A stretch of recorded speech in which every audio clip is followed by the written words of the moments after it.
Thanks, Terry. Hello, everybody. Looks like we're all piling in quite nicely.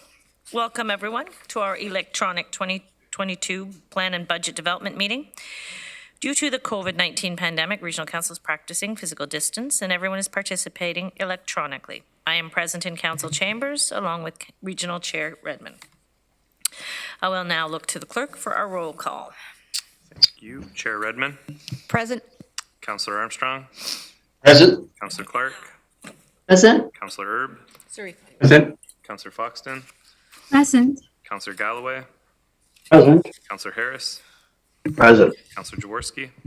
Here. Councillor Jowett. Present. Councillor Kiefer. Councillor McGarry. Present. Councillor Nowak. Present. Councillor Shantz. Present. Councillor Strickland. And Councillor Verbanovic. Present. And we have regrets from Councillor Lorentz. Thank you. Thank you. Sorry, Mr. Clerk, I'm here. Thank you. Wonderful. Strickland. Okay. Excellent. Okay. So I would like to acknowledge that the land in which we gather virtually today is the traditional territory of the Haudenosaunee, Anishinaabe, and Neutral people. We acknowledge the enduring presence of the Indigenous people with whom we share this land today, their achievements, their contributions to our community. I look to this Zoom room for any declarations of pecuniary interest under the Municipal Conflict of Interest Act. Excuse me, seeing none. So I would like to provide opening marks as best I can. I apologize because I have a runny nose and it's not COVID. I've been vaxxed. So anyway, good afternoon, everyone, and welcome to our 2022 Plan and Budget Committee meeting. This is our fourth meeting on the Plan and Budget in the run-up to December 15th. So far, we've worked through some significant items, and I expect this afternoon is not going to be any different. I continue to be proud of our region. This committee is not afraid to address the tough challenges. We've invested in housing and homelessness, transportation, waste and wastewater, just to name a few important things. All of these are essential services for our community, and for now and into the future. Last year, we approved an intentional plan and budget. It was designed, to get us through a difficult year and to position us well for growth after COVID. The 2022 plan and budget expects even more of us. We have to be even more intentional about investing in our future. I'm proud to show that we can make it happen here in Waterloo Region. And so with that all in mind, let's get started. Okay. So staff are going to take us through a presentation outlining the proposal and the operating budget, capital program, and a series of associated key policy decisions. Some of the policy decisions are contained within the presentations and others come with formal staff recommendations and are outlined in our agenda for us to consider. There's also some additional information provided that was requested at the November 24th budget meeting. Please hold all of your questions until the end of the presentation. Once the presentation is complete, we will circle back through the presentation and address each of the policy decisions that needs to be made. So with that, I'll call on Bruce Lochner to begin the presentation. Thank you very much, Chair Jowett. As we've said before, the plan and budget is one of Council's greatest policy tools to deliver on the priorities of this community. It's a reflection of our values as an organization and represents our commitment to the community for the year. This is why it's so important for us to listen throughout this process. Hearing from the community over the past year, through the budget engagement process, and through public input sessions, has shaped the priorities for 2022. One of the greatest challenges in developing this plan and budget is prioritizing what matters most. That requires difficult choices. And that's why the guiding principles set by Council in June were so important. Taking the principles into consideration, we've taken a hard look at the community's priorities and how we can maximize our resources to deliver on them. We've worked cross-divisionally.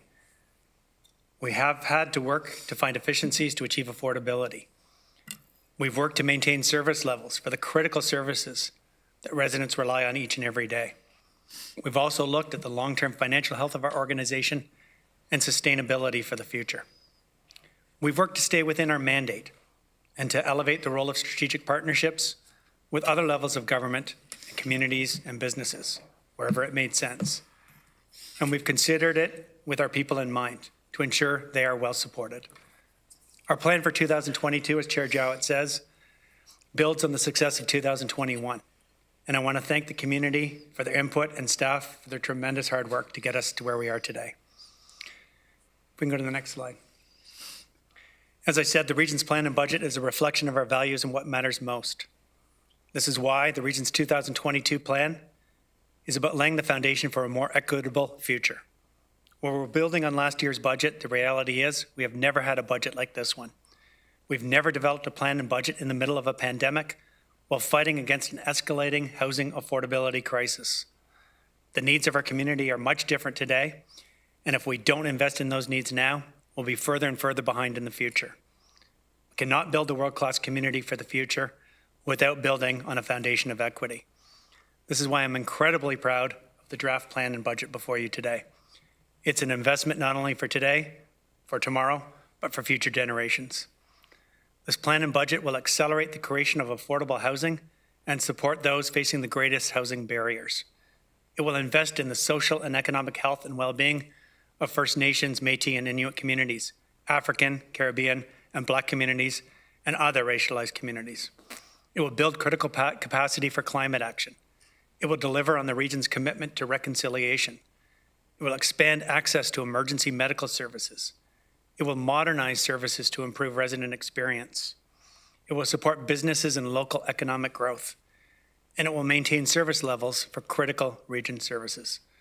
Simply put, this represents the largest investment in improving equity in the region's history. These are the things that residents have told us are most important to them, and this investment will build on the great work over the past years and support a solid foundation for the future. I'd now like to turn it over to Craig Dyer to provide a detailed overview of the budget and the financial investments the region is making next year. Thank you.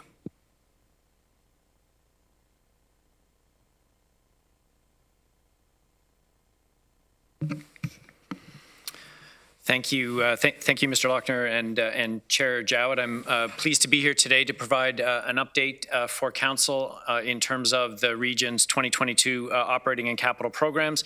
My presentation, which I will go through relatively quickly, will provide, first of all, a high-level overview of some of the areas of significant investment planned for 2022. And then we'll run through a series of slides that summarize the briefing notes that are on today's agenda. And there are 6 briefing notes there, partly in response to questions that were raised at earlier meetings, and partly to provide some additional information to provide context to the budget. So starting off with, starting off with the high-level overview, in terms of the overall operating budget, sitting at a 2022 proposed property tax levy of approximately $419 million, which represents a 6% increase over the 2021 budget.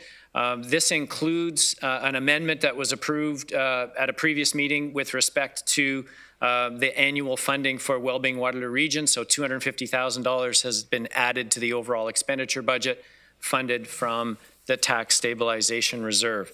In terms of the overall status, if you will, of the preliminary 2022 tax-supported budget, for regional services, so this would be excluding police, sitting at an overall tax rate impact of 3%. As I indicated last time, 1% represents roughly $21 on a typical household in the region of Waterloo, so 3% adding up to $63. And then adding in the figures that were presented by the Police Services Board back on November 29th. This is their draft budget, continues to be under review. Taking that all together, we're currently sitting at a tax rate impact of 4.6%, representing approximately $97 to an average household. Picking up on some of the comments made by Chair Jowett and Mr. Lochner in their introductory remarks, just wanted to highlight a half dozen or so areas of significant investment being planned for 2022, and starting off most significantly with the housing and homelessness file. The 2022 regional budget for housing and homelessness is in excess of $150 million. We have plans to add approximately 2,500 new affordable units over a 5-year period. 2022 housing budget increasing by approximately $13 million, covering additional rent supplement units, the maintenance of our Waterloo Region housing units, additional requirements for nonprofit and cooperative housing subsidies, using funding and subsidy models that are regulated by the province of Ontario, increasing funding for our emergency shelter system and our housing stability programs. Notably, in our 10-year capital program, proposed capital investment of approximately $336 million over 10 years to redevelop 5 or 6 Waterloo Region housing sites and adding over 600 units in the process. From a public transit perspective, definitely one of those services impacted significantly since the onset of the pandemic. A significant milestone for transit coming up in the spring of 2022, which will be the opening of the brand new Grand River Transit bus storage and maintenance facility currently under construction on Northfield Drive. We're anticipating achieving substantial completion in March and moving in the summer and beginning service in the early part of the fall or next year. Also included in the 2022 budget is a planned service expansion, and there's 2 phases to this. So one is, from a budget perspective, the budget needs to catch up to the service. So in the fall of 2021, the service was restored on the major college and university lines. So we've annualized that cost and funding into the 2022 budget, as well as planning additional service into Cambridge at an incremental cost of approximately $4 million in 2022. In total, 881,000 service hours planned for 2022, which is approximately 96% of the service hours that were in place in 2020.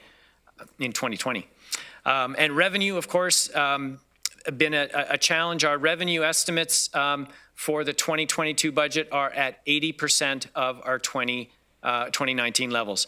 And overall, public transit, one of the most significant investments that the region makes every year, an operating budget that is approaching $200 million. With respect to paramedic services, continuing the implementation of the paramedic services master plan, we have a $50 million paramedic services budget.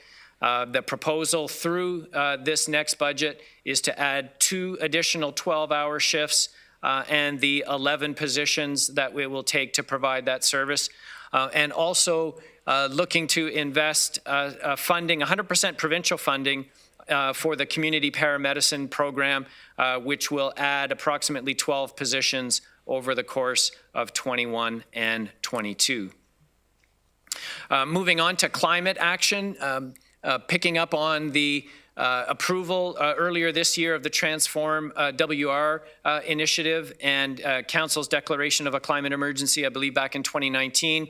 $1.7 million in capital funding and over $850,000 in operating funding to begin implementing our plan to achieve the targets set out in the Transform WR strategy. Investing in equity, diversity, and inclusion will continue. Continuing the investment that was started in 2021 at $5 million, a $10 million investment planned in 2022, approximately 75% funded by the tax levy, $2.5 million funded from the tax stabilization reserve. And you'll see in one of the briefing notes today, Madam Chair, an overview of the investments that have been made through 2021 and the planned investments into 2022, a number of which are listed here. Expansion at the airport is continuing. The capital expansion, which started in the fall, will be finished in the early spring of 2022, approximately a $40 million investment. Significantly, from a levy perspective, the property tax requirement for airport has come down significantly in 2022 as a result of the incremental user fee revenue coming from an estimated 782,000 passenger volume for 2022. And then finally, with respect to our continued investments in technology, in particular, looking at the implementation of automation and artificial intelligence in a number of different areas, including with respect to our contact center, looking at automating various workflow and scheduling processes as well. So, Madam Chair, this is just a snapshot of some of the more significant items where the region is looking to invest over the course of 2022. Just a reminder that included in our budget over an extended period of time has been the ongoing review of efficiencies and cost savings across the region through every department, which you can see here on the table, and most significantly in 2021 through that 2021 budget process. And as we head into 2022, we've continued that process. It gets harder and harder each year, but we have been able to identify significant savings, both in terms of efficiencies without impacting service levels, and in the case of a couple of items, follow-ups from the KPMG service review and the discontinuation of the multi-residential waste management rebate are both included in the 2022 budget. And then just to take us quickly through the briefing notes, and Madam Chair, we'll come back through each of these to provide Council with an opportunity for their questions. Starting with River Road, there was a request for additional information with respect to the timing of the River Road extension. We've shown for you here some of the more significant projects in our transportation expansion program. This is a program that is predominantly funded through regional development charges, and the most significant project here, almost $56 million planned over the next 8 or 9 years with respect to the River Road extension. The briefing note provides additional context as to the phasing and scheduling and timing of the various components of this project. Staff have noted in the report the need for the coordination of utility relocations, working with Hydro One, ensuring that all the necessary approvals are in place from the Ministry of Transportation. Overall, there has been a slight shift in the timing of overall completion to 27 and 28, and the table before you here shows a comparison. So this is total planned expenditure on the project from 2021 through to 2028. You can see the 1-year shift in completion down at the bottom, with significant investments completed in 2021 and then planned again for the 2023 to 2028 period. And we have staff who are available when we come back to this to be able to provide any further clarification and answers that might be helpful for Council.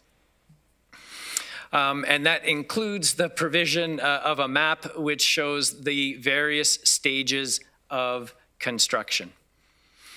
A further briefing note on the agenda, some very minor housekeeping amendments to the capital program. So you may recall staff presented the draft capital program back at our meeting on November 1st. Some additional information has come to light on 3 projects. One being with respect to some additional federal funding with respect to a project at the airport, and a couple of relatively minor cost update items with respect to the transportation capital program and the bus replacement schedule over the next 3 years. And we'll be looking for a motion on those items over the course of the meeting today. We've also included a briefing note on assessment growth, something that we provide every year to show Council basically a little bit more detail in terms of assessment growth by class and by municipality. So we can see the overall change in assessment growth from from last year to the final numbers for 2021. The assessment roll for 2022 is expected to be delivered by MPAC next week. But we do have the final figures, and overall, in terms of weighted assessment, we have a 1.57% increase, which we reported on last time. Additional briefing notes that we have on the agenda today. One is with respect to the investments and equity in reconciliation that I referred to earlier, and I'll turn to my colleague, Ms. McDonald, to run through the next couple of slides. Thank you, Craig, and through the chair. Over the past year, significant progress has been made in transforming the way the region works to advance equity. This has included the success of the vaccine rollout, where the region partnered with community leaders and organizations to ensure an equitable and culturally safe rollout. The launch of a new $1.55 million rent assistance program to support up to 200 First Nation, Métis, Inuit, Black, African, Caribbean, and racialized families. Expanding access to culturally diverse childcare by supporting those who speak diverse languages to become home childcare providers. Creating an Office of Reconciliation, Equity, and Diversity at the region, and providing stipends that value lived experience in helping to inform and co-design implementation of regional plans and programs. That said, this is only the beginning. Addressing the impacts of systemic racism, improving equity, and making truth and reconciliation real and meaningful in this community is a long journey of change that can only be achieved by listening and learning, unlearning, and acting alongside the community. Next slide. This year, for the first time, each regional department sat down with an equity and anti-racism advisor to review community inputs and calls to action to develop initiatives to transform the way we deliver services and to improve the social and economic well-being of those historically underserved and underrepresented in the community. A number of initiatives have been identified for 2022 in reconciliation, health equity, childcare, housing and homelessness, arts and culture, and connection, and in regional government and governance. Initiatives like mobile public health services, expanded peer support programs, more affordable childcare, and more. However, there is still a lot of work to do with community on the actions and initiatives that have been identified for next year. Next slide. The most important thing in the plan for next year is flexibility to listen and act on the needs of the community, which is why flexibility in the funding has been built in with unspent funds from this year and unallocated funds next year held for further engagement. This includes engagement being done as part of the Community Safety and Wellbeing Plan, consultations on Indigenous space needs for gathering, ceremony, and cultural use, and much more.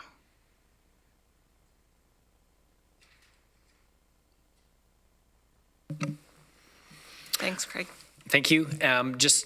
We have just a couple of more slides here just to run through the remaining briefing notes on the agenda. The first is the discretionary grants to organizations. So this is the briefing note that was submitted for committee's consideration on November the 24th. You may recall that a motion to defer that report to this meeting was passed back on the 24th. So we have it back on the agenda today.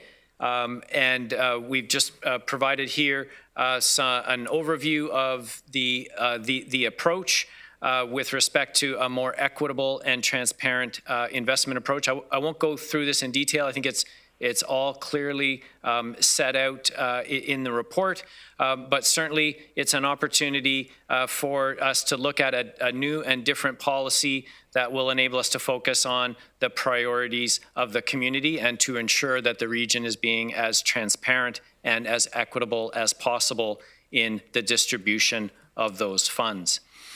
With respect to the treatment of grants in the draft operating budget, we have, in some cases, we have some additional funding that we brought in from the municipal accommodation tax, and in a couple of cases from the equity fund. The report had initially recommended the discontinuation of certain legacy grants at about $114,000, a pause in the Heritage Foundation funding of $106,000, and consolidation of the Community Innovation Grant as part of the Equity Investment Fund. We were asked at an earlier meeting about what it would look like to reinstate funding for some of those legacy grants, and that would be the addition of the $114,000, which could be added back into the 22 budget and funded from the tax levy.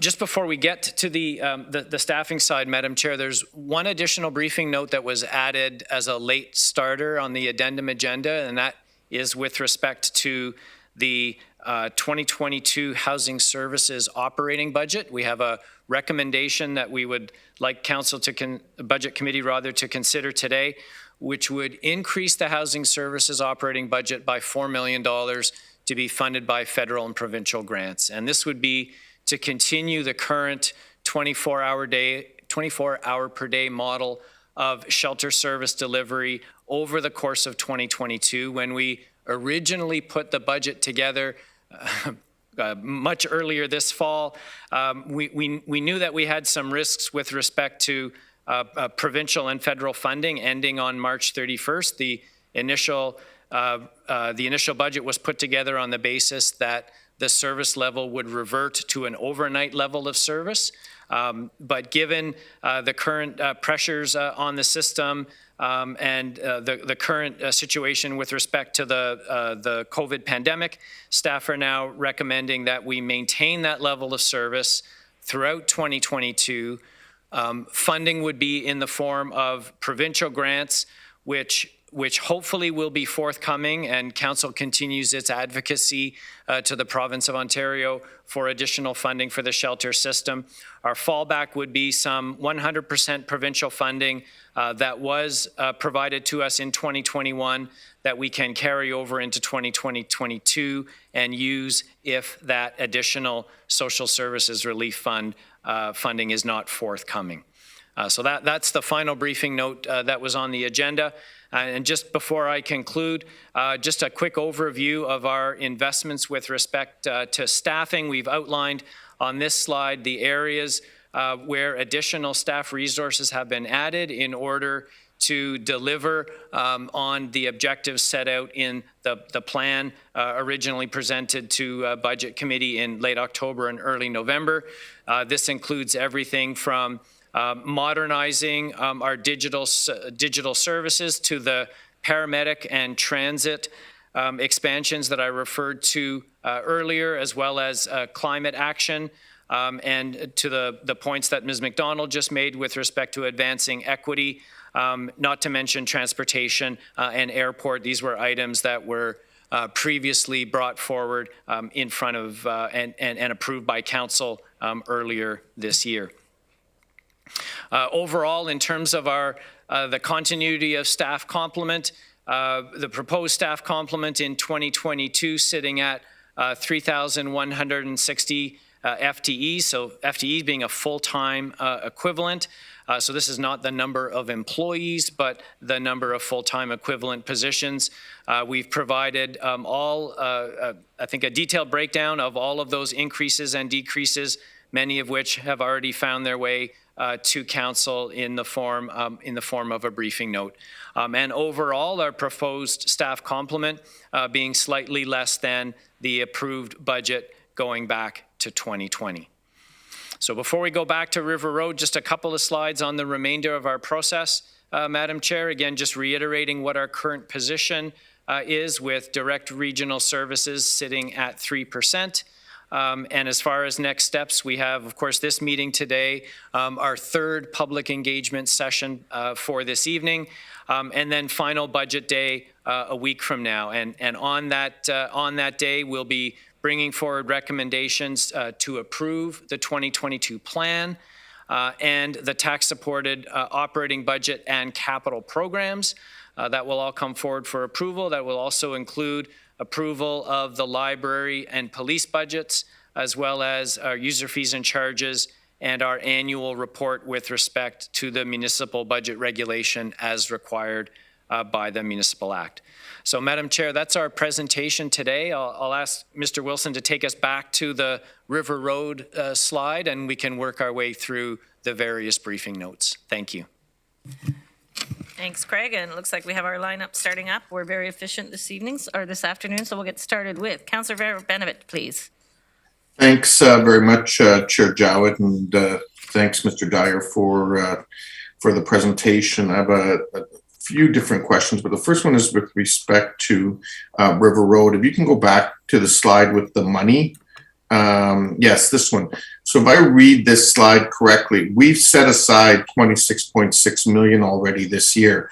So that money's already been set aside, accounted for, and there's only 10.9 million that we've used already.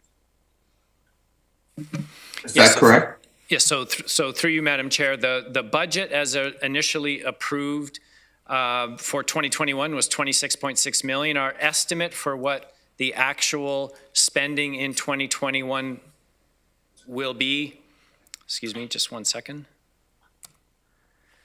Budget estimate of 26.6 million, projected actuals of 10.9 million. And so what we have done is just reprofiled the unspent funds from 2021 through the balance of the capital forecast.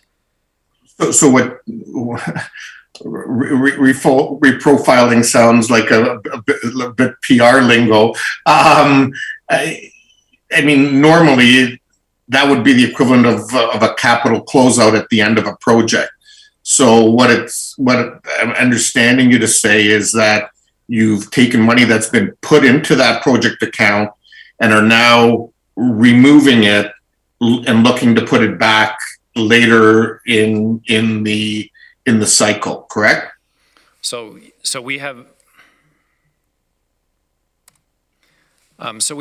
adjusted the expenditure budget in order to reflect the anticipated construction of the balance of the project. So yes, so the difference between those two numbers has been put into the balance of the years that you see before you. I think it's important, and certainly the region's practice has been to show to council the anticipated expenditures each year, taking into account what our estimates through to the previous year end were, so that we can show you as clearly as possible the intent of when expenditure will be incurred and how it will be funded and financed. No, I understand that, but my point being, Mr. Dyer, that money's been set aside and put in that account for that project up until now, correct? And so what we're doing is taking it out and reallocating it for other projects next year and putting it back in farther down in the capital budget. Is that correct? So through you, Madam Chair, I would say no, that's not correct. We're not reallocating it to other projects. We're putting forward before council the most likely expenditure profile for this particular project. No, but okay. Sorry, I'm not trying to be difficult, but when we approved the 2021 budget, that set aside $26.6 million into the ledger account related to this project, correct? That's correct. And so that 26.6 million is physically there. And what you're saying is by the end of 2021, we're only going to spend 10.9 of that, correct? We're estimating that our spending this year will be 10.9 million. That's correct. So what's happening with the remaining 15 million that's in that account? Yes, so that the remaining 15 million is then carried forward and put into the 10-year capital forecast based on our anticipated construction timeline. So in other words, it's taken out of that account because it's physically there, correct? So I would say, no, that's not correct. So the funding isn't physically there. So we establish the budget, we fund the expenditure as it's being incurred. So in this case, this is, going a bit from memory here, I suspect 100% funded development charge project. And so what we would do is we would fund the expenditures as those expenditures are being incurred. Planned for 26 million in this current year. Not 26 million in this current year, the estimated 10.9 million in this current year. We would No, not but, fund sorry. the project in advance of the expenditure being incurred. Sorry, in 2021, what did we approve in the budget? Because we're in 2021 now. So when we approved the budget last year, we approved $26 million for this project. That's So in other words, that money was committed, spoken for, couldn't be used for something else. Right? So what was approved by council was a $26.6 million expenditure estimate for 2021. Our point through this slide is that 26.6 million was not spent in its entirety. So then I understand that. I understand that. But my point is, Mr. Dyer, is that money was set aside in the budget for that project. Whether we spent it all or not this year is irrelevant. The point is that it was already committed dollars, and now those dollars are being recommitted to something else and being replaced later on in the 10-year plan.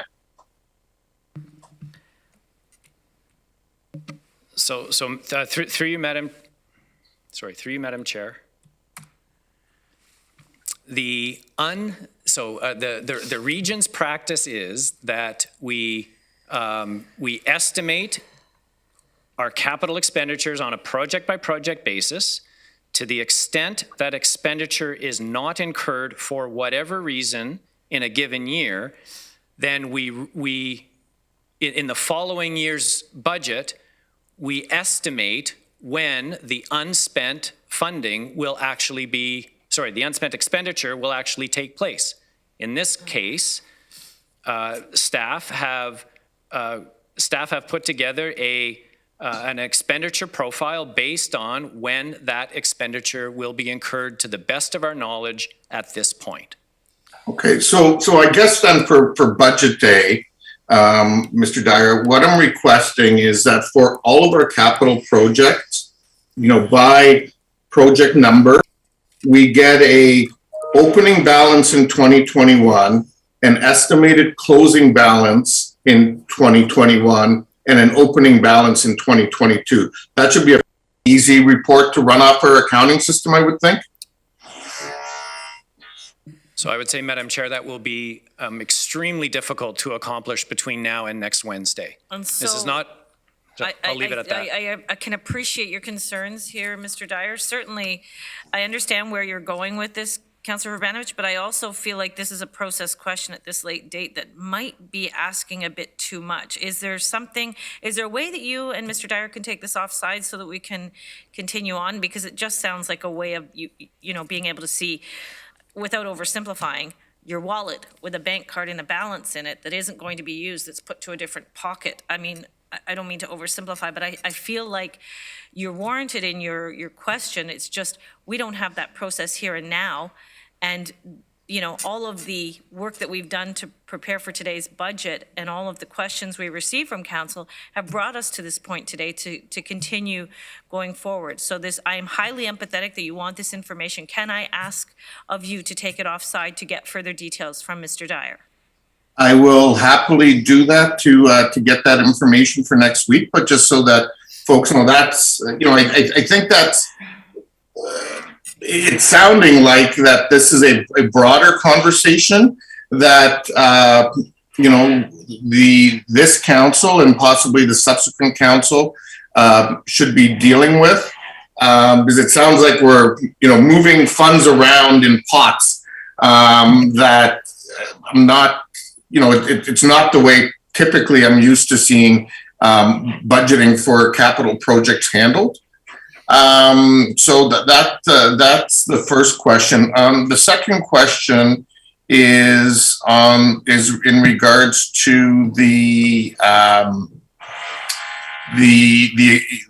grants. And so you're suggesting that if we wanted to look at this, we would need to add that back to as a further increase to the tax levy?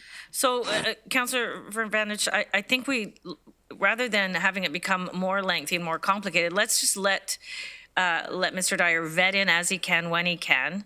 And can I also ask that we're very much cognizant of taking up all of the time on one of these items. I understand the importance, but I'd really like it if we could take the majority of it offside and bring it back. It's not fair to ask Mr. Dyer to completely reconfigure our process at this particular point in time. But I will give you latitude. Mr. Dyer, do you want to respond as best you can? And then I asked a totally different question, Chair Jowett.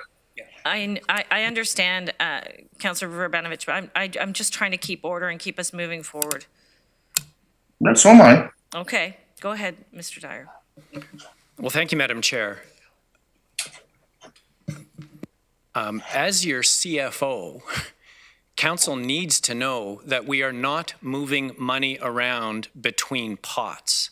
That is not how we manage our $500 million annual capital program. We have a system in place whereby we meticulously track all costs and funding and financing associated with every project. We report back on a periodic basis to Council through our periodic financial reports, where we provide estimates on both our operating budgets and our capital projects as recently as last November. And I want to just make sure that Council is assured that our capital program is being managed and tracked and reported on to the highest standards. Thank you. So if I can actually thank you for that, Mr. Dyer, and I will follow up with you, but if I can actually get the question I just asked answered, which was around the grants. So, okay, so Councillor Verbanovich, we are dealing with the first issue and the first report and each of the items as they fall in line. Oh, okay, that's fine. I will come back on that issue. And then. I appreciate Thank that. you. It's because I feel like I'm in a traffic jam here. So Yeah, no, that's fine. I thought you were looking to have all the questions put on the table. No, So and I apologize. I could have articulated that more clearly. So I apologize for that. So no worries. So thank you for your indulgence. I apologize. Okay, so we'll continue on with the questions with the River Road extension timing and budget information as presented only at this time. Okay? So that being said, I'm looking to Councillor Foxton, please. Thank you, Chair. And I also did not realize that you only wanted the River Road projects. I will ask my other questions later, but listening to Councillor Bavanovic, all I know is what we do. Okay, so when we create a capital budget, we say this amount of dollars is going to be sent in 2021. I think it said 26.6 million. If it's not all used up in 2021, then what's left over goes into the following year to complete what that was committed for.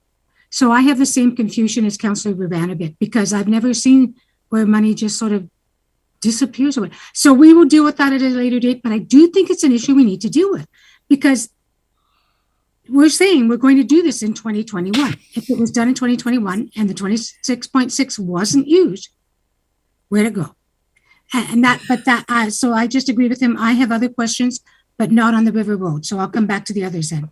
Okay, I appreciate that, Councillor Foxton. So just a quick reminder, we are dealing with the River Road extension timing and budget information as presented. Councillor, Craig, do you want to vet in here? Well, absolutely, Madam Chair. Okay. And again, I would just reiterate that to Council that there is no money disappearing. So the process that Councillor Foxton just referred to, I would say, is predominantly how things would work. When a project is underway and not complete, we would typically move that money into the first year of the next budget. However, this is not a typical project. This is a phased project over an extended period of time, and what staff have done is to, based on the new information they have as of the fall of this year versus the fall of a year ago, put together what they believe is the most likely expenditure forecast. And because of all these different phases, it wasn't as simple as just moving the unspent money from 21 into 22. And this occasionally happens on our most significant projects. Most of the time, the unspent money would move in to the first year and the project would be completed. Again, this is not a typical project. And that makes sense to me because your timelines change and construction problems ensue and cause other challenges. Okay, so Mr. Lackner, would you like to vet in here? Thank you. I'd just like to double down on what our Commissioner, Finance and CFO said, that this is a reflection of the construction timetable and when the expenditure will be incurred. Vastly different than money sitting in a bank account or money borrowed from other sources. So those are two completely different things. And I'd like to suggest that we can bring this back. And if we need to spend more time with council explaining the pieces, I think that would be time well spent. But staff are willing to come back with that information. But again, I'm not sure today we're going to solve this. Understandably. So this is more of a timeline budgeted projection here. It's not an actual dollars allocation specifically, right? We're speaking in general terms because of where the timeline falls. Yeah. Chair Redmond, would you like to speak? Thank you, Madam Chair. I actually do want to talk about the discretionary funds, but I guess I really wasn't clear on what Councillor Vrbanovich was asking for. So I think further clarity would be great, but I'm not clear on, I understand what he's asking for. I don't understand sort of what the intention of getting that information, like how is that going to change our deliberations over the budget?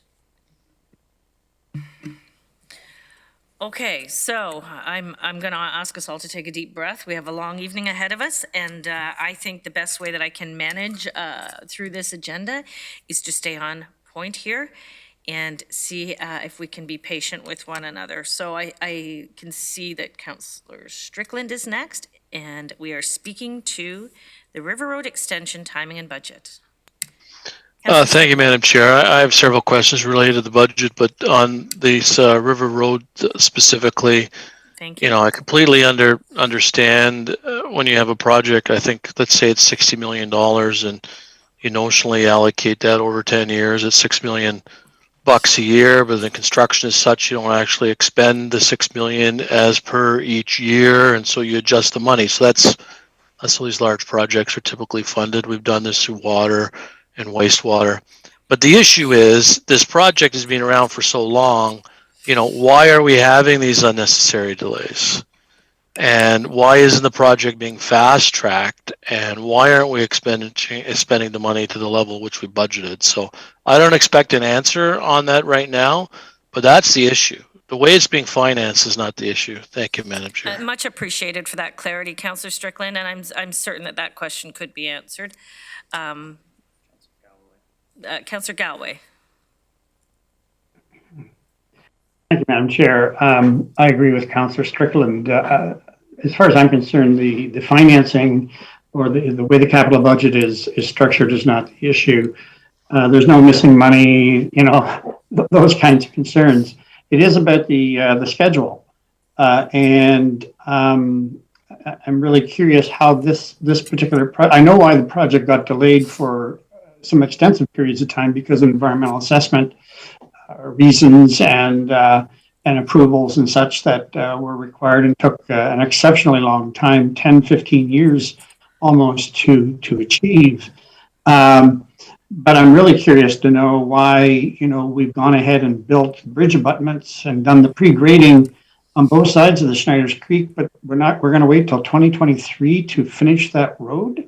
That just doesn't seem to make any sense to put the deck on the bridge and so these are questions maybe I don't know if that's for another time or not, but and I read throughout this report it's utility relocations. Well, these utility relocations are anticipated. Utility relocations are obviously early works needed to advance different phases of a construction project. And I can't figure out why these utility relocations are now just presenting themselves as a delaying factor. My understanding originally was that this was being delayed in order to smooth out withdrawals from the development charge reserve fund. But I'm not sure I see that now. It seems to be utility relocations. So I don't know if those questions can be answered, but I do have a practical question too, is there's an active transportation link that goes through the Schneider Creek corridor that's been blocked off now for well over a year. Am I to tell people who are asking for that to be reopened, it won't be reopened till 2024? For sure. So these are some practical considerations, maybe not for today, but I'm just not sure where all this went off the rails. And so I can appreciate there's, so why don't we just see if Mr. Schmidt has a quick response to this. Again, you know, we are definitely looking at the plan and budget of the road extension. Some of these other factors are auxiliary. However, it's clear we need to get an answer to be able to move on. So I'm going to ask Mr. Schmidt, are you there? And you can quickly shed some light on these particular concerns. Are you available? Through you, Madam Chair, I'm going to ask Mr. Bauer, who is most directly involved with this project, to provide the response, and we can provide the details on why the schedule is as it is. So Mr. Bauer is on. I just see he's turned on his camera. So Phil. Thank you, Mr. Schmidt. Yes, thank you. Through you, Madam Chair. I'll start with Councillor Galloway's last question first. That's the easiest one to answer, the shortest one. So the existing trail that runs beneath the Schneider Creek Bridge will be reopened as soon as the bridge is completed. And we expect the bridge to be completed by mid-2022. And that'll include the new girders and deck and everything. The project is sequenced into a series of contracts. And I'll start, I guess, with, I think, the second last question. So the bridge contract was tendered as a separate contract to take best advantage of the specific expertise of a bridge contractor in building a bridge, and then tendering the road works as a separate contract subsequently. This was done partially to achieve better pricing, and also to avoid any delays with the bridge resulting in cost increases due to road delays.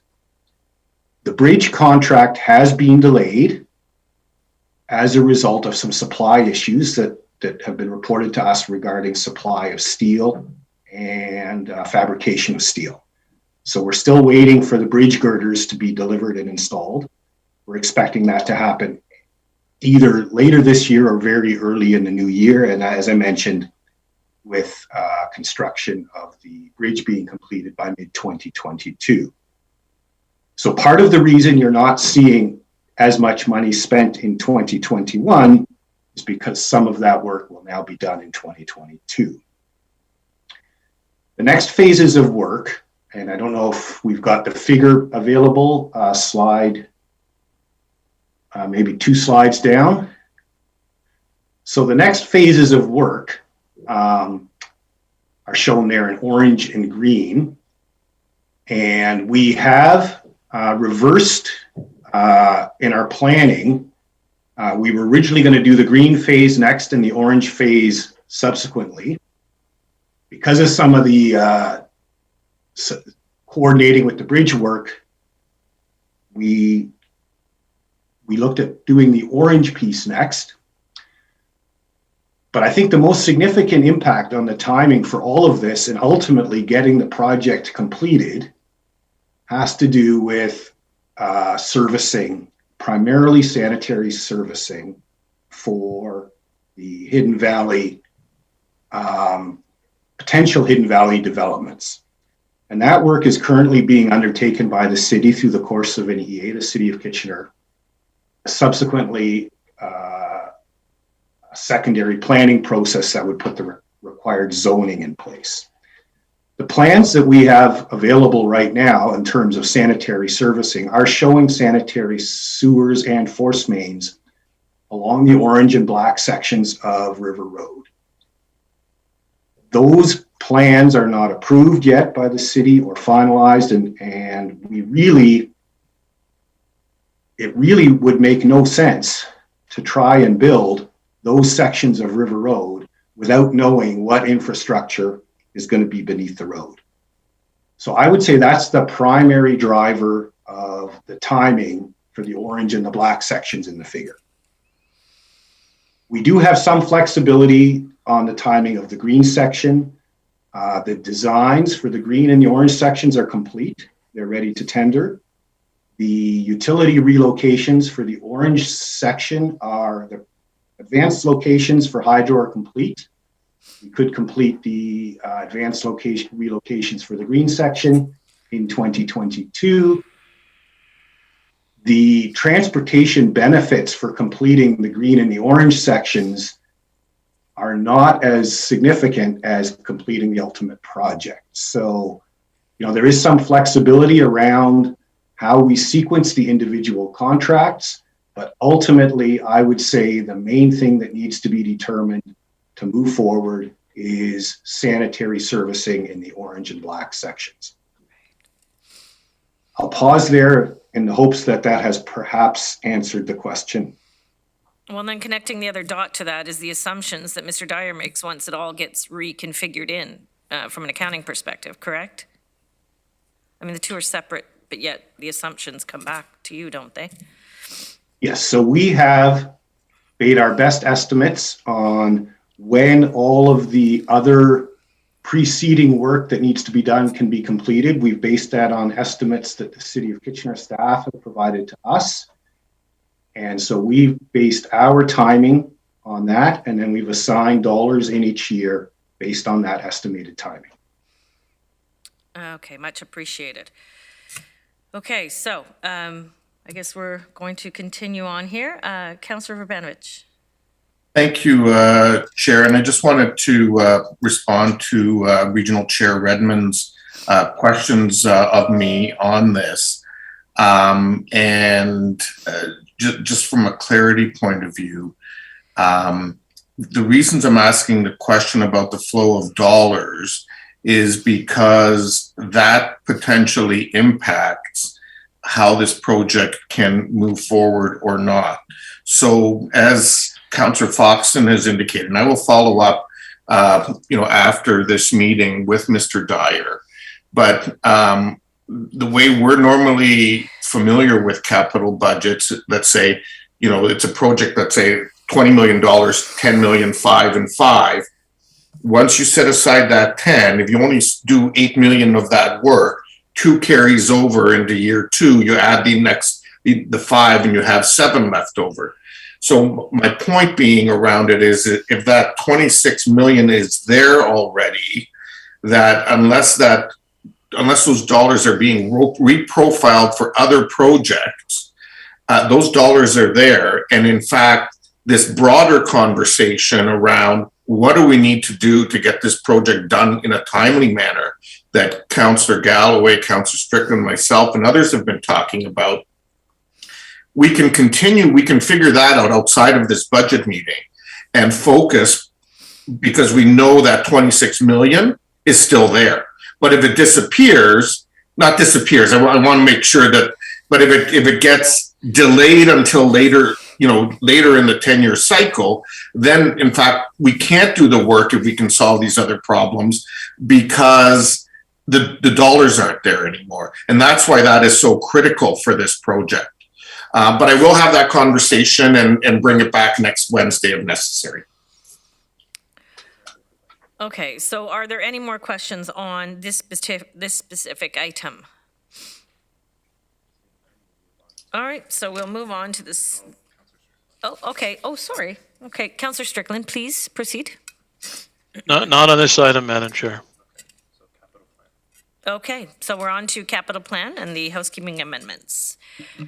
Oh, so I don't understand the order. I have several top-level budget-related questions. Okay, so can we get through these items and then tackle those if they're not specific to what we're, the items at hand? Or where do you? Well, I don't know, like an item at hand is our total projected tax increase. So we're going through the addendum item agendas and the briefs that were submitted to us today and Yes, earlier in the week. yes, Councillor Strickland, that's correct. Go ahead, fine, thanks. Okay, so definitely we can get through these items and then go back to you if that's what you prefer. Does that make sense? Okay, so shall we carry on then? So are there any questions with regard to the capital plan and the housekeeping amendments before you? Are there any? Seeing none?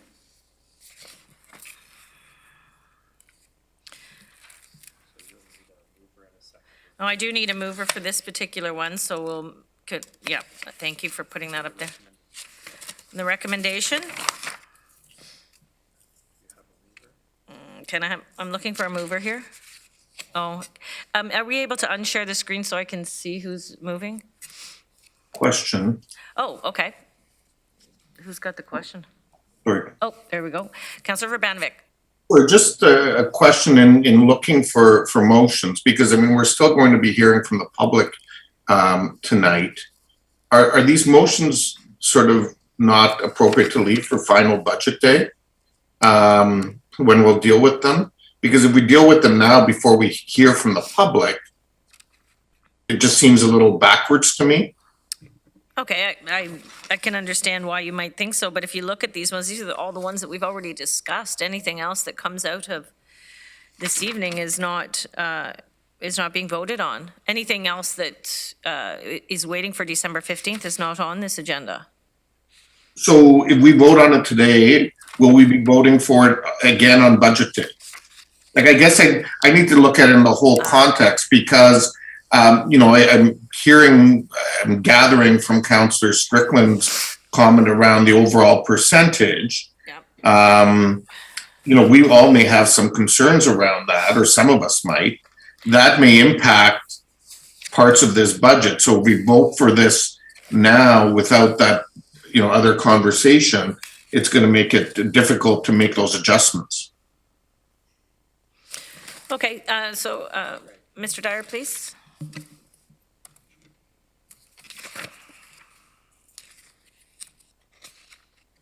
So through you, Madam Chair, I think from a staff perspective, we would say that the recommendations that are included in this particular briefing note affect, I think, 3 projects.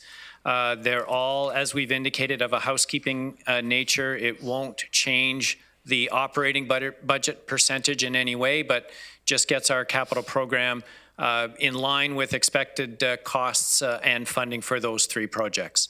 So the staff view would be, it would be appropriate for council committee to consider these recommendations today. If you're not comfortable with that, then we can certainly leave them to the 15th, as you wish. Okay. Councillor Foxton, would you like to respond or ask a question? No, just I tend to agree with Councillor Verbanovic. If it's not urgent, and again, I have to resort back to the way we do it, and we only pass things that have an impact in the end of our year and have to be dealt with right away. But if this is a week later, and then we pass the budget entirely on it. If it's not urgent, it doesn't get passed ahead of time. That's how we do it. Okay, appreciate that. Any other questions or comments?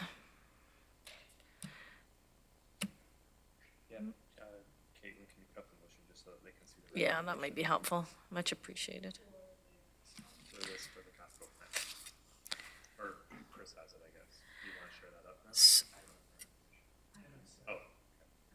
So we'll look at each item individually, and if there's an impact that you feel is incongruent with moving through this or later developments impacting it, then we'll deal with it at that time, I would suggest. So, do we want a deferral, or are we happy to vote on this particular item now? Jim, sorry, I see Mr. Councillor Erb. Would you like to speak, Councillor Erb? Where are you? Oh, no, You're okay? Okay, so we'll, I don't know if I'm okay, but I don't want to speak right now. all right, there it is.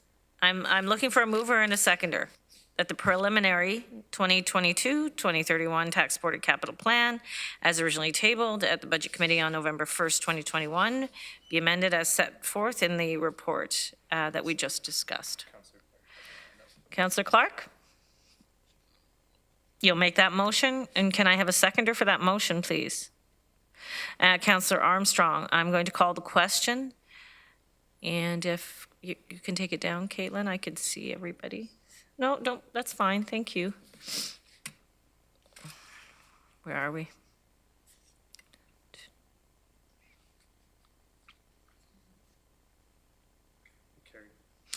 And that's carried, thank you. Okay, so we're on to the next item. If someone can put that up on the screen so we can. So this is the assessment growth. Again, it is what it is. It has no impact on any discussions with our delegation. So please, yeah, it is just for information, but I'm looking to see if there are any questions and I don't see any. So we'll move on to the next one then, please. So we're on to equity and reconciliation, and Ms. McDonald is in the room if anybody has any questions. However, this, sorry, Councillor Strickland, please proceed. Thank you. I also had a question related to assessment growth, and maybe we'll come back to that later. Okay. I wasn't clear, I'll just let staff know now, I wasn't clear on the first slides where it showed we had a projected tax increase of 4.6%. I wasn't clear on how assessment growth factored into that. So whenever we're going to discuss that, I'll discuss it. Why don't we go ahead now, Councillor Strickland, please. Sure. So on the assessment growth one, Craig, you go back to the first slide when you looked at our 4.6. I don't know where assessment growth fits into that, because you talk about increased spending of $24 million, but I don't know if that includes assessment growth or not. So, excuse me, through you, Madam Chair, the projected, if we go if we go 2 slides forward, please. Thank you. So the tax rate impact, so that's the current budget position based on the region's budget and the police budget as presented on the 29th of November, taking into account assessment growth of 1.57%. So it's factored in. So then our total increase in spending is 4.6 plus 1.57. Roughly, yes. And then can you go back to the other slide that showed the growth of spending? So then that's not entirely accurate in terms of the dollar change maybe in the property tax levy, but that's not reflective of the dollar change in total spending for regional services. So through you, Madam Chair, the top line is indicative of the total change in spending. The next line is indicative of the total change in grants and subsidies and non-tax revenue. And the bottom line indicates the impact on the overall the region's portion of the property tax levy, excluding police. Right. So what I'm trying to get at is that we're in, if you look at this, it may give you the impression that we're increasing spending, excluding police, of $24.1 million, but the assessment growth is not baked into that $24.1 million, or is it? No, assessment growth doesn't factor into spending. That just factors into the overall tax rate impact. Well, assessment growth factors into spending, Craig, because we're spending the money that we get. It's on top of the tax rate increase. Well, through you, Madam Chair, from a budget perspective, we put our expenditure and revenue budget together with, what's the right word? irrespective of what assessment growth is. So we start with the budget itself, which is how much are we going to spend, how much is our non-tax revenue, how much falls to the levy. And then we use the assessment base, which has grown by 1.57%, to calculate the impact on the overall tax rate. All right, so I'll just say it a different way. So our tax rate increase is 4.6% and our assessment growth is 1.57%. That means that we're increasing our spending a total of 6.23%. So through you, Madam Chair, the math doesn't exactly work out that way, but if you look at the slide that's on the screen right now, you'll see the 6.1% increase in the levy. So yes, Councillor Strickland, your number is very close. Right. Okay. Right. Because there's area rating and stuff that goes in there. All right. Okay. Thanks. That helps. And then, Madam Chair, we can scroll forward to the equity and inclusion information. So on the equity and inclusion, I think there was a budget summary slide.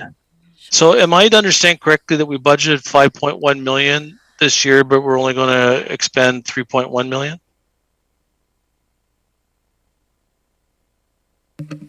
So through you, Madam Chair, yes, the budget approval in 2021 was $5 million funded from the 2021 tax levy.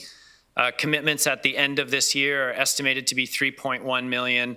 The remainder will be carried forward into 2022 and added to the $10 million provision that's currently in the budget. So wouldn't that $1 million flow through into our surplus? So through you, Madam Chair, so normally that would be the case.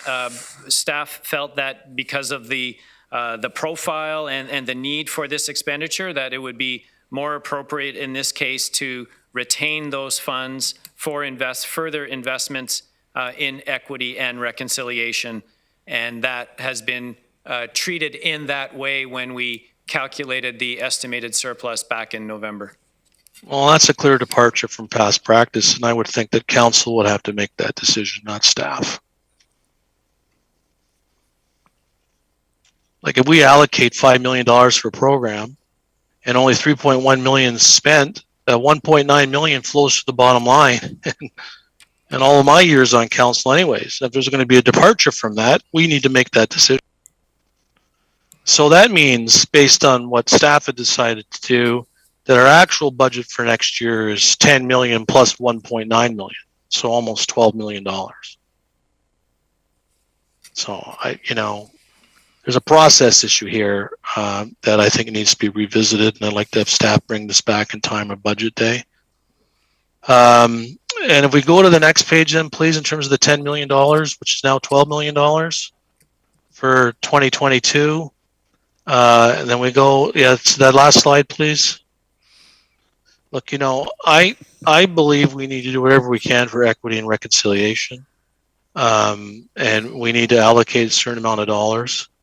But I have never been asked to approve, which is now $12 million, without some line items attached to what we're expending the money on. That's a lot of money. And, there's no line items here. We're asked to say we're spending $12 million on all these buckets of funds. And last year we allocated 5 and we spent 3.1 million. So, I want to support this, but I can't support this, and I have firmer idea from staff on what we're going to be spending the money on. So I'll just leave that with you between now and budget day. Thanks, Madam Chair. I don't know. I have other questions, but if we're dealing, sticking with your processes on equity and reconciliation, I have no other questions on this. Okay, Thank you. I appreciate that, Councillor Strickland, and I think Mr. Dyer would like to comment. Well, thank you, Madam Chair. If it's helpful for Councillor Strickland, I would just point Council's attention to page 37 of today's agenda. There is an appendix that was attached to the briefing note that provides additional details on how that money was invested in 2021 and the current plans for 2022. Thank you. And when did we get that briefing note? So the briefing note was issued as part of the agenda. I'm sorry, I can't remember when. Last Friday. Thank you. Last Friday. And the agenda was it released. included those expenditures in a comparison? And it included those expenditures, yes, on page 37 of the agenda. Okay, thank you. Okay, thank you. Councillor Shantz.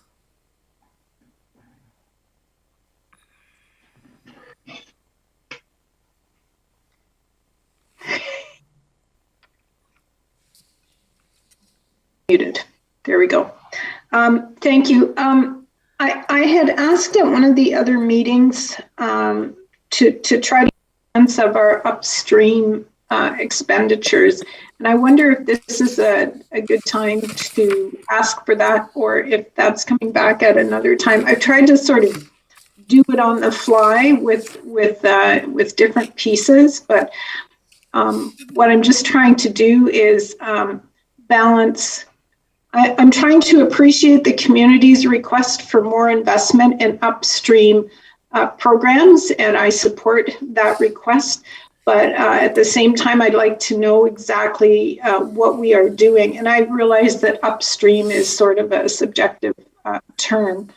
I grabbed housing and homelessness and equity, diversity, and inclusion. But housing and homelessness was 152 million. I think is what I saw. Or no, sorry, it was an increase of 12.8 million, and equity, diversity, inclusion is an increase of 5 or 7 million from last year. So I'm just wondering if staff can sort of give me a ballpark of where that fits in the balance. Okay. Or maybe that's coming at another time. No, that's fine. Ms. McDonald is ready and happy to respond. One moment, please. Thank you, and through the chair, you're right, Councillor Shonson, we're going to be bringing that summary of upstream investment at the next budget meeting. The investments that are listed here as part of the equity and reconciliation work is only part of the upstream work that the region is doing next year, and so we're going to bring a fuller picture of all that investment together to the next budget meeting. Thanks, appreciate it. Okay. So do we have any, I'm looking to the group to see if there are any questions on equity, reconciliation, investments, initiatives, and actions as presented here. Again, received for information, so we'll move forward to discretionary grants. Am I correct? Is that the next one? Yep. Okay, discretionary grants to organizations. Councillor Foxton. Actually, if Chair Redmond is going to bring forward her concept, then I will wait until after she does. Is that what you're going to do, Chair Redmond? Thank you. May I go after Chair Redmond, please? Absolutely. Chair Redmond. Thank you, Chair Jowett. I have circulated all this to council, and sorry, my computer acts up because I don't have my audio on. I'm going to move that we amend the staff report. It's up for everybody to see, and my rationale is that we re-examine the discretionary grants in order to allow new entrants. I've heard from many groups over the year that don't fall into major art galleries, art category, not galleries, large festivals like Oktoberfest or Cambridge Highland Games or the Arts Fund. And they are people that are looking for entrance in an application process. And I understand that there has been a lot of history behind the discretionary grants. 1 year's additional funding will allow the new application system to be established and groups to apply. And I believe that it's fair, it's equitable, it brings some stability to the system. But we have defined, I would tell you, this council and our leadership showing that we listen to the community, that we are implementing equity, and this includes where we get advice and recommendations, how we work with community organizations, as well as our hiring practices. But it also needs to extend to how we provide taxpayer funds to do good across the community. And I want to thank staff for the good work that they've done and some of the work that we've just heard about through our funding for equity, Black and Indigenous groups.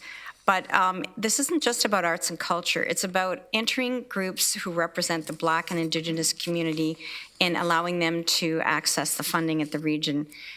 So I think that a new system where there is an application and where it's equitable and transparent will really add to the vibrancy of our community and the fact that every community within our community will feel that they are included. I would also recognize that the pandemic's been really hard on everyone, and community groups are finding their footing after a challenging year. So I think this is an appropriate amendment to make at this point in time, gives a little bit of continuancy for the people who have received funding in the past, but we will allow for new entrants. And Councillor Erb was willing to second this motion. Okay, so that being said, we have our mover and seconder, but we also have a bit of a traffic jam again. So I'm going to quickly ask Councillor Foxton. What I was going to ask is of Mr. Dyer, if this happened and we passed this motion for 2021, how would that impact the 3%? Would it be a big impact? I see a shaking ahead of some people. And I wanted to just explain to council a situation I came across as a councillor, not a mayor. There was a group that we gave money to every year.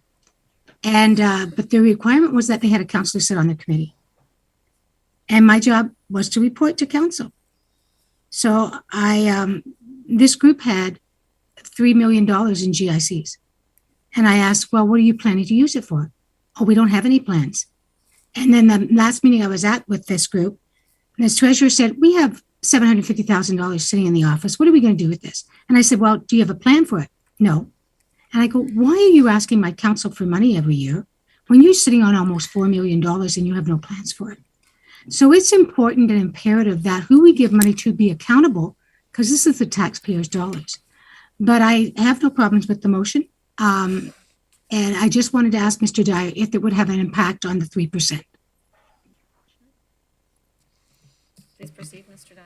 Yes, thank you, Madam Chair. So it would have a marginal impact. We're currently sitting at 3.03%. It would add $114,000 back into budget. We'd be at 3.05%. So thank you very much. A very minor impact. Thank you for that. I believe Councillor Verbenovich is next.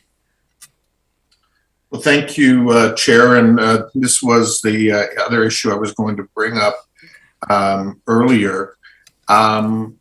To that last question, Mr. Dyer, if I recall, in terms of the report that came back, not all the dollars were being allocated, correct? Like, so if we, in fact, want to return these, can we not fund it from the unallocated grant dollars that are being proposed, as opposed to having a further tax increase?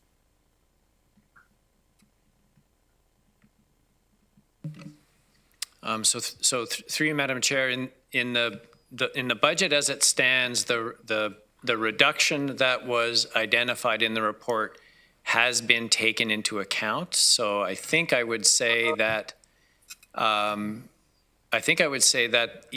the 114,000 would be added back into the budget.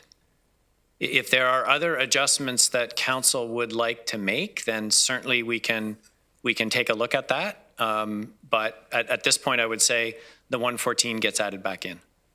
So, but was there not a chunk of money in the proposal that in fact hadn't been allocated, that would be allocated in the coming year through some process, and potentially this 114 could be funded out of that, therefore reducing that amount? Or am I confused on that? I'm not sure I have a good answer right now, Madam Chair. If you could just give us a few minutes to take a look at that, and I'll give you a good answer. That's fair enough. I can appreciate that. Thank you. But in principle, Madam Chair, I mean, I'm very supportive of the chair's motion on this. council recall that I raised this issue and spoke about the grants when we last dealt with this. And so I'm appreciative of it coming back today and this motion. I think putting a better structure and rigor that's fair across the board will be helpful. And then it'll really be a matter of us, deciding what kind of dollars we ultimately want to have in that budget. And that will then create the flexibility of what can or cannot be funded going forward. Okay, thank you. I'm looking to Councillor Clark, please. Thanks, Chair Jowett. I also support this motion. I think it's a long time coming. I'm personally very uncomfortable with the one-off requests that come to us. I feel that they lead us to be reactive rather than planful.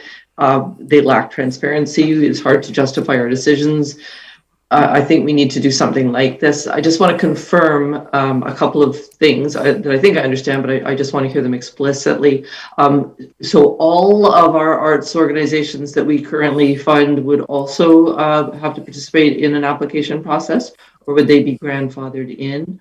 And would this policy also include an annual budget amount that staff can put out in the form of an RFP, and would council be responsible for approving that budget amount? So I'm going to ask the chair to respond to that, Councillor Clark. So thank you, Councillor Clark. I would suggest that is to be determined, that will be the process that comes back. Very much in my motion is that there be an application process. And I know you and I sit on several committees, and I think there is a willingness to re-examine what the appropriate amount is, what the application criteria is, and what the funding would be. So I would say to you that needs to come back to council for council to decide on. Thank you. And I'm looking to Councillor Jaworski. Thank you very much, through the chair. And my question is more of an arts and culture nature rather than the financial nature. We do have budget input tonight from written budget input tonight from the Clay and Glass Gallery, and essentially just their question was more wondering through this new process, might they be able to apply? And I just wanted some thoughts from our Director of Arts and Culture to see how that might be taken into account during the design process, not to confirm or commit money by any means, but just that as we develop a fair and open process, that it's open places like the Clay and Glass Gallery. Right, thank you. So through the chair, I think going back to what Chair Redmond was just saying, that as we develop our criteria with direction from council, ensuring that there is a fair and equitable application process and making sure the criteria fits what council's interested in supporting and funding. Wonderful. Thank you, Helen. Councillor Strickland. Thank you. I appreciate this direction. And I guess two things. I mean, one is looking backwards, like that, we put these community groups through the grinder on this, and subsequently and collaterally, we went through the grinder as well, listening to all those delegations. And I never thought for a minute that we wouldn't be continuing the grant money to those three core organizations. Maybe others on the council had a different view. So I guess I'm disappointed that we've basically wasted everyone's time to go through that process, and public consternation and some concern from those respective groups. But be that as it may, going forward and related to that, so I'm just wondering what the process is. Let's take, for example, the Grand Philharmonic. If they go through this grant application process, they don't get any money, we could be subject to having all those delegations all over again, correct? Chair Redmond. So I guess my answer would be very similar to that question as it was to Councillor Clark's. I think that remains to be seen. I think that council will obviously have a role in deciding what the process is and what the criteria is. And I would suggest that it may be time for a conversation with area municipalities too, to find out what they're funding. And just to underscore, and I understand that we did hear from the arts community and we have heard from Ms. Chamiri Russell, but this isn't just about arts. There are other groups that would fall into this category of discretionary grants. And I think that it's been a topic that has had a lot of airtime over the years, and I think some of these rules are going back a decade or so, and it's time that we looked at them again. So I guess the short answer, Councillor Strickland, is yeah, I hope we do hear from the community about what their values are.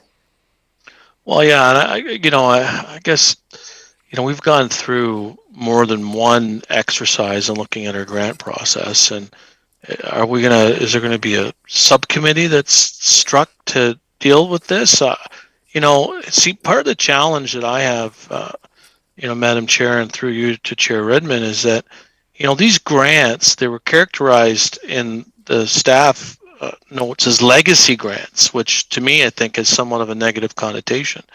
These were grants that were made politically. And it was political decisions on grants to community groups. And, when I look at this, we're giving it over to staff. So I think that, I would like to propose an amendment, maybe it's friendly, that, a committee be struck to direct this process in cooperation with staff. And I would also suggest that part of that discussion would be to have a look at, our previous grants are, and are they worth continuing? And I guess that would be part of the process. But I guess I take exception to the word legacy grants, and also the fact that these are community decisions. This is political decisions. This isn't staff decisions, and I don't think we should be giving it to staff to make a decision on what community groups should get funding and what shouldn't. So I would propose a friendly amendment that direct staff to develop a grant policy and program in conjunction with a councillor advisory committee or something to that effect. I think if we have politicians involved in the beginning, rather than leaving it to staff, we bring to the table a little bit of political acuity that, if exercised previous to this latest report, would have avoided a lot of consternation. So I think politicians need to be involved in this committee, Madam Chair, and I would leave it to the mover and seconder and the rest of council if they think that's worthwhile. So, Councillor Strickland, I totally perceive that as a friendly amendment. I would have to tell you that it was always my assumption this would come back to council. I think a subcommittee would be a great idea. So if Councillor Erb perceives it as a friendly amendment, I'm more than happy to make that amendment. Councillor Erb? I'm happy. Great. Thank you very much. And that amendment, that amendment carries. Are we able to get it up? And it's coming. Drum roll.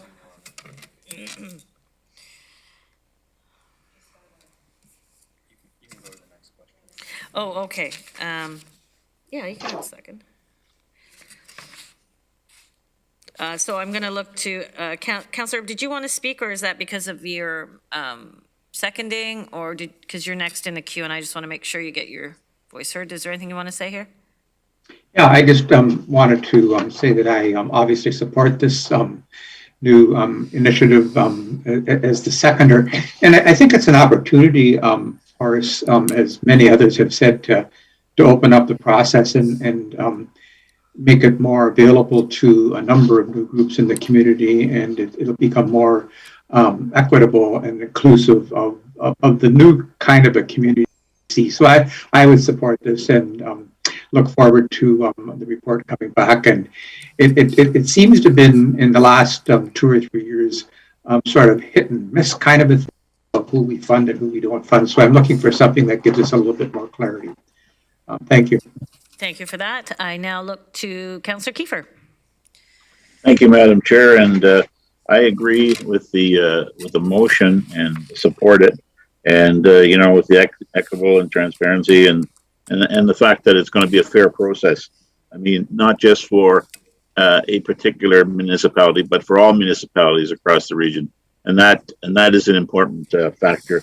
I mean, the application process, I think, will open it up to people and groups and organizations looking for a grant, and I think that's great. I do agree with Councillor Strickland and his amendment as well.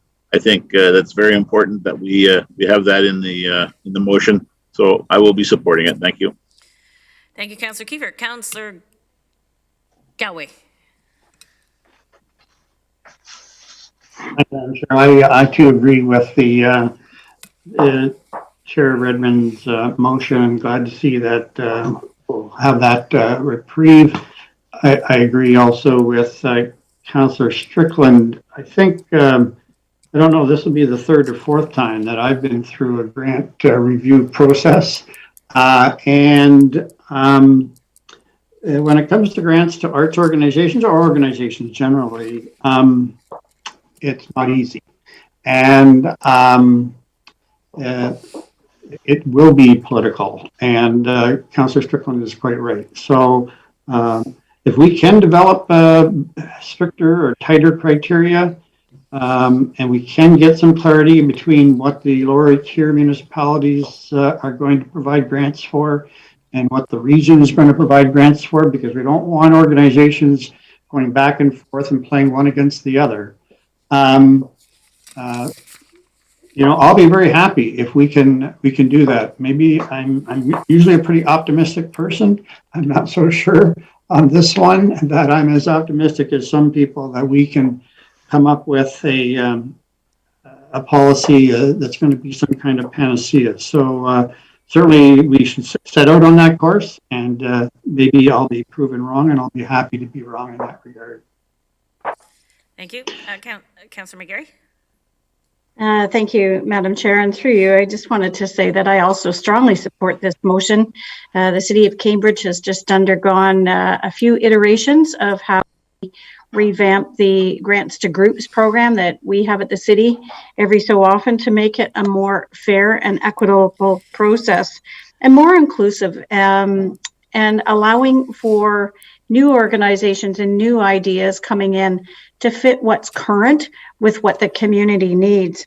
And I think it's more fair because there are some groups that, due to their membership, may not have as well organized an email campaign as some others do. And you find that those that are unable to sort of use that email campaign to further their cause lose out in the end. And it doesn't mean they're less worthy than others. It just means that it's a different way of going through it. And I find that uniquely unfair because of the number of people that don't get funded that had great organizations that actually further some of the goals that we've already got in our strategic plan. So I'm really supportive of this process to bring it back.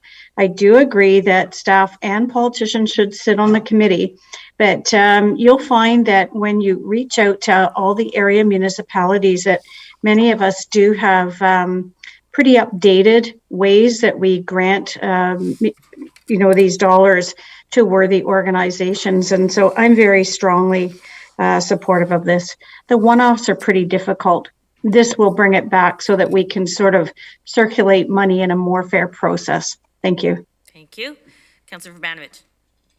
Thanks. Just very briefly on this conversation, I think it's helpful to have council work on the document. But one of the things that I would urge us to look at and consider is, I know with our granting process, we've actually depoliticized it and quite frankly removed it. So we deal with it from a policy point of view, but the recommendations and the appeal mechanisms are done at a staff level, and there is no appeal to council.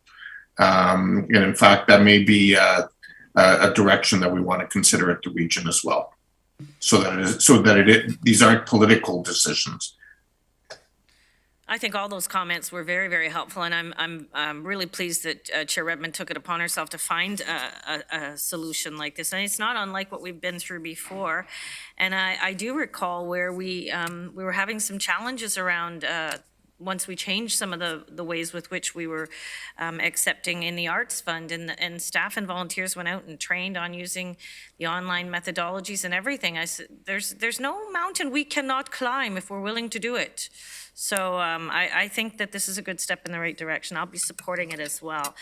So that being said, we're going to put it up there because we have a friendly amendment, and we'll want to make sure that we've harnessed all of the thoughts to a good cohesive motion.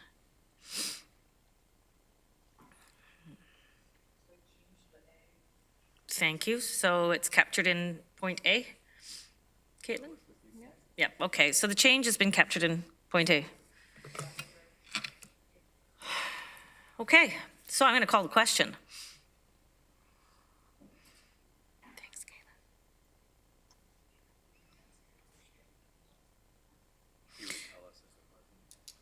And that is carried. Thanks, everyone, for that. Much appreciated. Very good. Okay, so we're on to the next item, which is our 2022 Housing Services Operating Budget Amendment. Right? Oh, sorry, Craig, you want to speak to that first? Please do. Please do, sir. Well, thank you, Madam Chair. Just as a final thought and comment on the grants discussion that the committee just had, having conferred with staff, we think we can accommodate the 114,000 within the budget as it currently stands. So the motion that was just passed will not result in a further amendment to the 2022 budget. Thank you. Well done. Superstars, you should see what they're like right around in front of me here, all skipping around getting stuff done. Anyway, that's awesome. Thanks, Mr. Dyer. So we're on to Housing Services Operating Budget Amendment as presented, and I am looking for a motion. Do I? Thank you, Mr. Erb, of course, Councillor Erb and Councillor Galway. All those in favor?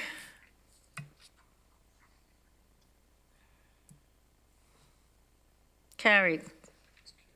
Thank you.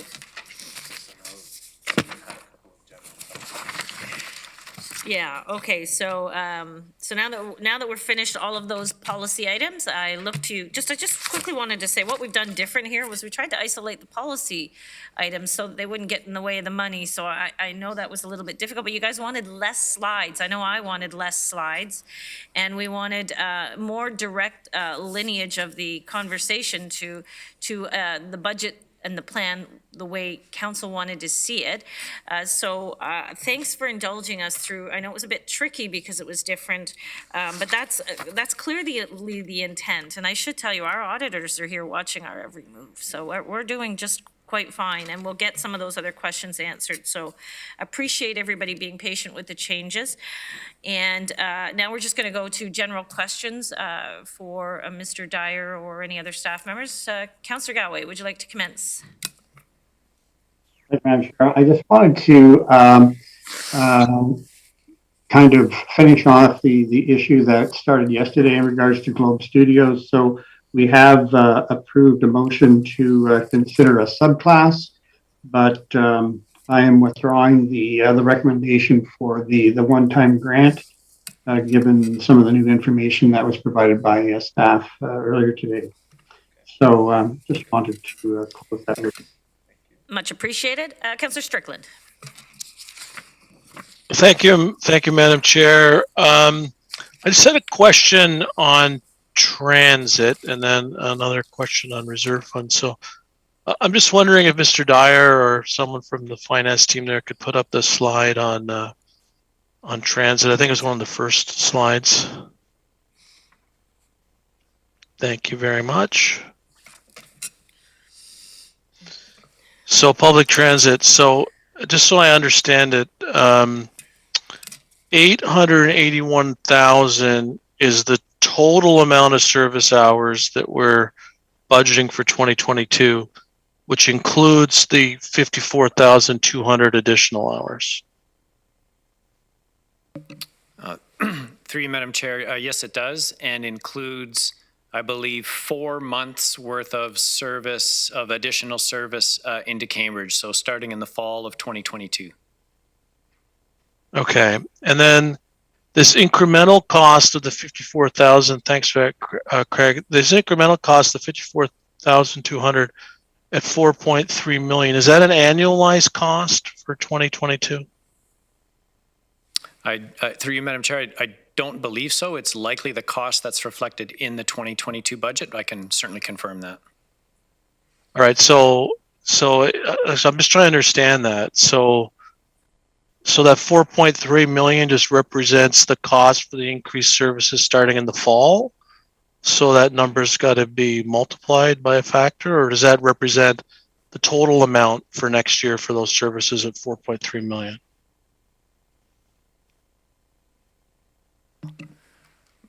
Through you, Madam Chair, my understanding it's the full year of the university college restoration plus the 4 months for the additional service into Cambridge.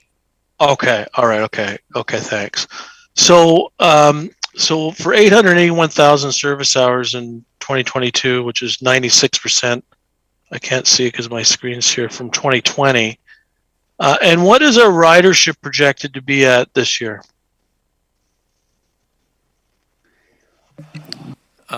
So when you, perhaps a point of clarification, is this year 2021 or 2022?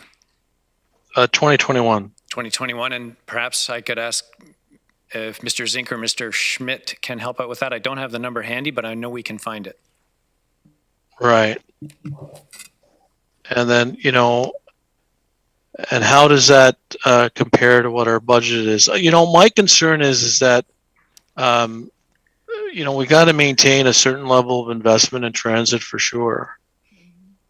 Does it make sense for us to provide 96% of service hours next year when we're still at 50% of the ridership? And I know others will have argued with that, and others have different perspectives on that. But I think, when we look at this budget, we need to look at ways that maybe we need to match our service hours a little bit more with what our expected riderships to be. So I'm going to ask Mr. Zink to respond to that comment, if you don't mind, Ms. Councillor Strickland. Sure, happy to hear from Peter. Yeah. Okay, I'm just looking for him. I'm here, Chair, through you. So you weren't finished. Okay. Councillor Strickland, the projected ridership for 2022 is 73%. We are tracking about a little around 45% for this year, but ridership through the fall has been higher than much of the first 2/3 of the year. So 73%. Budgeted revenue for next year is, according to the slides you've seen earlier, is 80% of what we had pre-pandemic. Okay, so 80% in 2022 of 2019 number? Yeah, that's my understanding. It's a comparison to pre-pandemic, so 2019, and turned account to Mr. Dyer to correct me if I'm wrong on that. Okay, all right, so that's fine. So I guess the more salient question I would have is that if we're tracking at 45% in 2021, but what did we budget for in 2021 in terms of ridership? In terms of ridership, we budgeted for, I'd say 11.6 million riders, and which was 53% of pre-pandemic. Okay. Okay, Councillor Gowett. Sorry, I just need to finish that. Sorry, Madam Chair. Go ahead.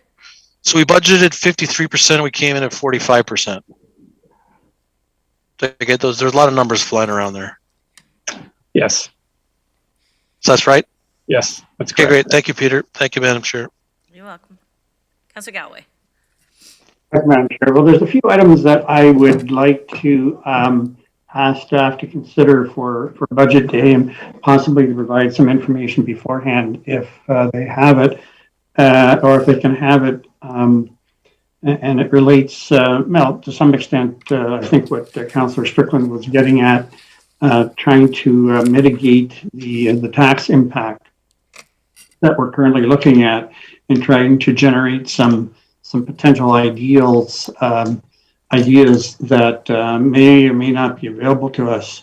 So the first one I wanted to ask is about POA revenues and whether or not there's any opportunity there. I'm not necessarily looking for answers today, Madam Chair, but potentially answers that could be provided over the next few days and then on into budget day next Wednesday. That's an area. So two areas of revenue that we often are able to make some adjustments and have some kind of positive impact. So POA revenues, we are now starting on the automatic speed enforcement fines.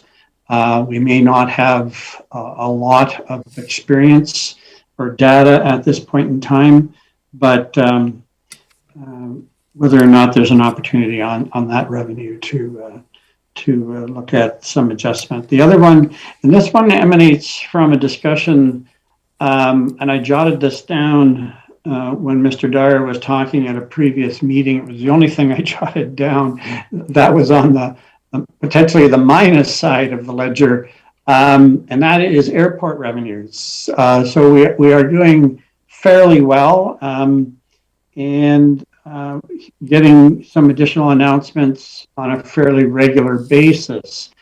And it seems to me, Mr. Dyer alluded at one point in time at a previous meeting that the estimates for revenue associated with passenger revenue was rather conservative, and whether or not there's an opportunity there to look at some additional revenue.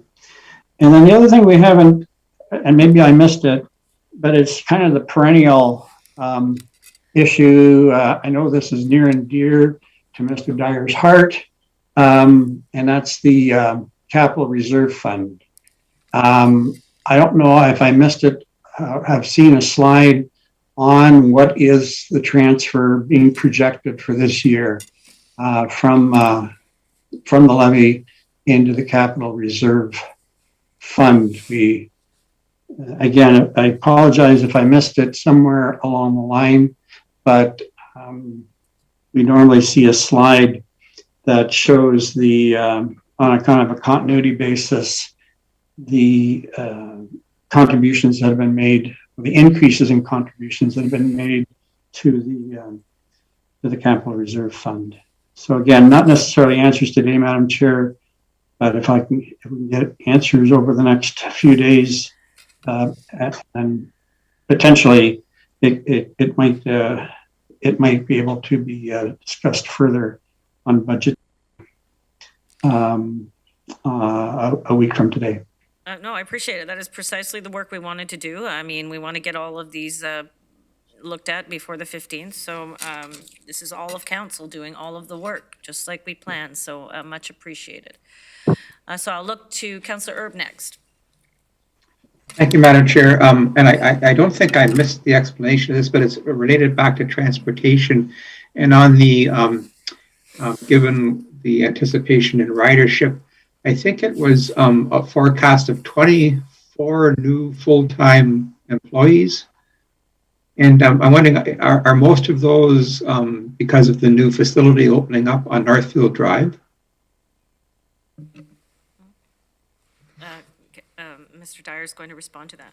Yep, so through you, Madam Chair, and to Councillor Erb, I would say that the majority of the positions are related to the service expansions, both with respect to putting the budgeted expense, revenue, and staff complement into the budget for the service restoration this fall along the university and college lines, as well as the service expansion planned for the fall of next year into Cambridge. There's a small portion, I think it's maybe 7, related to the new facility on Northfield Drive. Okay, so most of it is then related to either expansion of services or new routes. Okay, thank you. Thank you. So I'm going to look to Councillor McGarry because she hasn't spoken yet, and then we'll continue on. Go ahead, please. Thank you very much, Madam Chair. And I was really just wanting to respond to the question that Councillor Galloway brought up about POAs. And, you know, this is an issue through not just the region's municipal governments, but really municipalities across Ontario. And just really wanted to assure my fellow colleagues here that at last week's meeting of the Ontario Big City Mayors, where we had a half an hour, or actually a little longer, with Minister Bethlyn Falvey from the provincial government, that this was certainly on our agenda, and we did bring that forward again to the minister to try and have some resolution about these outstanding fines that the municipalities would really like to get resolved. There's many, many dollars on the table. So I would agree that if we can do another process here and get this resolved in the future, it would be really helpful. Thank you. Thank you so much for the comments. Councillor Verbanovic, I believe. Yes, Councillor Verbanovic. Yeah, thank you. Thanks very much. And on the issue of you know, the transit service and what's the right number and so on, if staff can just remind us, our whole loss of revenue up till now in 2020 and 21 has been fully funded, correct? Through the Safe Restart funding? Through you, Madam Chair, yes, that's correct. We've received sufficient funding under the transit stream of the SRF to offset our revenue shortfalls. Okay. And I think, as has been pointed out, I mean, this is a topic I know of ongoing conversation, both with the province and the federal government, in terms of helping ensure that these transit shortfalls continue to be funded going forward. And hopefully we'll see something in the federal economic statement next week that, you know, may provide an indication on that, you know, that may even help us ahead of budget day. But I think it is important that we turn to a normal functioning transit system in terms of level of service as we had it previously, in order to continue the great outcomes we were seeing over the last while prior to the pandemic in terms of transit usage, and as we continue to strive towards phase 2 of the LRT and its connection down to Cambridge in the future. Appreciated that. Thank you very much. Councillor Strickland? Well, thank you, and I certainly hope that you know, if there is more money coming for transit, it would be well received. But you know, I still have a concern about us operating at 96% of capacity, and we're only experiencing right now in 2021 50% usage in terms of transit users. So I'd like to have staff for in advance of budget day bring back a scenario at 90% of serviceable hours and 85% of serviceable hours, or at least we can have a look at it. And I appreciate Councillor Galloway raising the question about working capital reserve funds. I'm wondering if Craig has that number off the top of his head, Madam Chair. I'm sure he has it at the ready in terms of what the 2022 budget has in terms of an allocation, and how's that different from the current budget? So through you, Madam Chair, unfortunately, I don't have the number at the ready, and I think it's, you know, generally because the notion of the capital levy reserve fund was replaced a number of years ago with the building life cycle provision, our asset renewal funding strategy.